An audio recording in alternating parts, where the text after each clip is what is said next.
Hello. আজকে আমি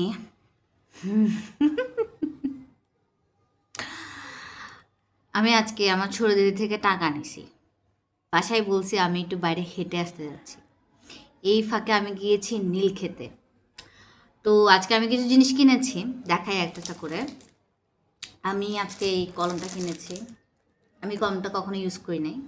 তো একটা কলম বের করে আজকে এটা ভালোই, কলমটা অনেক ভালো। Good luck school. কলমটা অনেক ভালো, আমার কাছে ভালো মনে হয়েছে। আর কিনেছি এটা। আমার এই কালারটা এত ভালো লেগেছে, এই জন্য আমি কিনে ফেলছি সাথে সাথে। বেশি দাম নেয় নাই, 100 টাকা নিয়েছে নীলক্ষেত থেকে। আর একটা জিনিস কিনেছি, সেটা হচ্ছে খুবই কিউট, এটা হাইলাইটার। আর হাইলাইটারগুলো দেখে মনে হচ্ছে একটু বড় সাইজ, কিন্তু খুবই ছোট, খুবই ছোট আর খুবই কিউট। আমি দেখাই। আহ, একটা কালার, এই কালারটা খুবই কিউট। এই যে কত ছোট, একদম একদম আমার আঙ্গুলের সাইজ।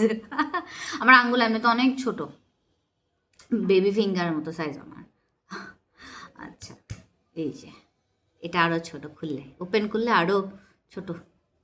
এই যে এখানে খুব সুন্দর একটা লেখা, আই লাভ ডে। তো আজকে আমি এই জিনিসগুলো কিনেছি, আর একটা আপুর জন্য তার জন্মদিন উপহার হিসেবে কিছু গিফট কিনেছি। তো সেটা এখন রিভিল করা যাবে না, আগামীকাল রিভিল করব। ওকে, টাটা, বাই বাই।